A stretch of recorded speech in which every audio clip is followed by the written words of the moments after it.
तंबाकू से कैंसर होता है, शराब सेहत के लिए हानिकारक होती है। इन बातों को आज के समाज में रहने वाले बच्चे से लेकर बुजुर्ग सभी जानते हैं, लेकिन इन बातों का डर किसी को नहीं। पान की दुकानों से लेकर शराब की दुकानों तक ऐसे जहरीले मादक पदार्थों की असीमित बिक्री और व्यापार का अंदाजा भी नहीं लगाया जा सकता। नमस्कार दोस्तों, मैं अवनीश मिश्रा आप सभी का स्वागत करता हूं प्राइम भारत में। नशे के व्यापार को बढ़ावा देने के लिए इनके विज्ञापनों को बहुत ही लुभावने तरीके से बनाकर करोड़ों रुपए खर्च कर बाजारों में परोसा जाता है। खास बात तो यह है कि इन विज्ञापनों का प्रचार फिल्म जगत के ऐसे कलाकार करते हैं जो इनको खाना तो छोड़िए, ऐसे पदार्थों को खुद से कोसों दूर रखते हैं, क्योंकि उन्हें भी पता है कि ऐसी चीजों के सेवन का परिणाम क्या होता है। लेकिन अच्छे पैसे मिलने के चलते ये कलाकार अपने फैंस, जो कि इन पर आंख बंद कर भरोसा करते हैं, मात्र अपने फायदे के लिए उनके साथ धोखा करने से भी नहीं कतराते। पहचान कामयाबी की, खुशबू और ताजगी का एहसास जो रिफ्रेश करे मुझे और पूरे इंडिया को। शाही स्वाद, शाही अंदाज, असली स्वाद जिंदगी का इत्यादि जैसे पूरे भारतवासियों की जिंदगी इससे आगे और कुछ नहीं। और कामयाब होना है तो पान मसालों का सेवन करें। हालांकि सरकार के द्वारा पान मसाले के प्रचार पर प्रतिबंध लगाने के बाद से पान मसाला कंपनियों ने अपने प्रचार में इलायची का नाम शामिल कर प्रचार करवाना शुरू कर दिया। पहले आनंद, फिर चाहत, उसके बाद नशे के बिना ना रह पाने की हालत। आइए आपको आधुनिक विज्ञान के नजरिए से कुछ महत्वपूर्ण तथ्यों को समझाते हैं कि नशे की लत क्यों और कैसे लग जाती है।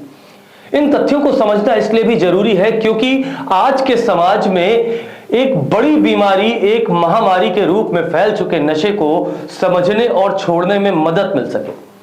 आज नशा कई तरह के पदार्थों जैसे शराब, तंबाकू, गांजा, पान मसाला, भांग, हेरोइन, कोकीन और भी अन्य कई रूपों में बेचा जा रहा है, जिसका सीधा प्रभाव इंसान के दिमाग पर पड़ता है।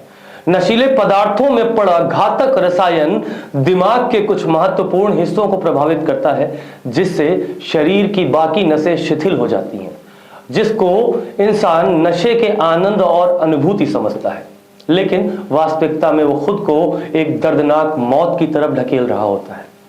नशे का प्रभाव इंसान में भावनाएं जागृत करता है, जैसे व्यक्ति को दूसरी अपने मन पसंद की चीजें देखकर मन में उसे पाने की तलब पैदा करती है।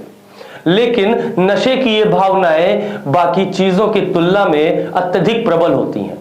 नशे की ये भावनाएं इंसान के दिमाग की कोशिकाओं के जरिए की प्रबल इच्छा पैदा करता है कि चाह कर भी नशा छोड़ पाने में सक्षम ना हो पाए, और दिन पर दिन उसमें नशे की तलब बढ़ने लगती है।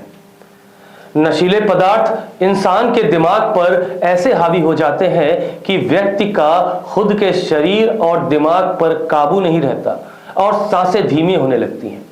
नशा ना मिल पाने की स्थिति में चिड़चिड़ापन और परेशानी का अनुभव करने लगता है। उसी व्यक्ति को ऐसे हालातों में नशा मिल जाए तो वो खुद को सामान्य और हल्का महसूस करने लगता है।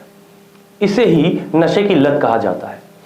इसलिए कहा जाता है कि नशीले पदार्थों के सेवन से दूर रहना चाहिए, अन्यथा व्यक्ति कब नशे की तरफ खिंचकर खुद के जीवन और अपने शरीर को बर्बाद कर लेता है और उससे बाहर न निकल पाने में खुद को कमजोर और असहज महसूस करता है। गुटखे पर बैन के बाद गुटखे से तंबाकू हटाकर पान मसाले के साथ बड़ी ही सफाई से बड़ी बड़ी मुनाफाखोर कंपनियों ने पान मसाले के साथ तंबाकू को एक अलग पाउच में देना शुरू कर दिया। पान मसाले में प्रयोग किए जाने वाली सुपारी, जो कि सड़ी हुई होती है, और उसमें पड़े अन्य पदार्थ सिर्फ मुंह में ही नहीं, शरीर के अन्य हिस्सों के लिए भी बहुत हानिकारक होते हैं। पान मसाले में पड़े हानिकारक तत्वों से मसूड़ों सहित मुंह की त्वचा भी सड़ने लगती है, जिससे मुंह का कैंसर भी बनता है। पान मसालों में डाले गए घटिया और खतरनाक पदार्थों और रसायनों से गले पर भी बहुत बुरा असर पड़ता है। पान मसाले के सेवन से पहले व्यक्ति की आवाज में बदलाव देखने को मिलता है और फिर गिल्टी के साथ ही दर्द जैसी समस्या भी बन जाती है, जो कि आगे चलकर एक गंभीर बीमारी का रूप ले सकती है। सवाल यह भी है कि नशे के व्यापार को बढ़ावा देने में सबसे महत्वपूर्ण भूमिका किसकी है। फैल रही नशे जैसी मानसिक विकृति को बढ़ावा देने में आकर्षक विज्ञापनों के साथ साथ ही आज बन रही फिल्मों और वेब सीरीज का बहुत बड़ा योगदान है। आजकल फिल्मों में जिस तरह से हीरो हीरोइन धुएं का छल्ला बनाते हुए फैशन में, शराब बार में आकर्षक तरीकों से डायरेक्टर के कहने पर अदाएं करते हैं, उसका बहुत ही गहरा प्रभाव आजकल के युवाओं पर पड़ता है। और साथ ही वही फिल्मी कलाकार युवाओं के पसंदीदा हो तो फिर क्या ही कहना। बच्चे, उनके पति नशे की लत से मुक्ति पा जाएंगे, लेकिन पिछली और तत्कालिक सरकार द्वारा दिए गए इस छलावे को वो समझ ना पाए। मैं नशा मुक्त भारत के इस नारे को छलावा इसलिए कह रहा हूं क्योंकि भारत को अगर नशा मुक्त करना ही था तो सरकारें अलग अलग विभाग बनाकर नशा बेचने का लाइसेंस क्यों देती हैं। सबसे महत्वपूर्ण बात यह है कि आम जनता और कई समाज सेवियों ने इसका विरोध भी किया, लेकिन सत्ताधारी सरकार और बाहुबली व्यापारियों के सामने कमजोर होकर उन्हें नतमस्तक होना पड़ा। आक्रोशित जनता को दूसरे मुद्दों का मीठा लड्डू खिलाकर दूसरी दिशा में उनका ध्यान आकर्षित कर मुख्य मुद्दे से भटका दिया गया। सरकारें तो नशीले पदार्थों की आकर्षक पैकिंग पर वैधानिक चेतावनी लिखवाकर अपना पल्ला झाड़ लेती हैं। बाकी शरीर आपका, जीवन आपका, आपको स्वस्थ जीना है या कष्ट में जीना है, यह फैसला आपका है।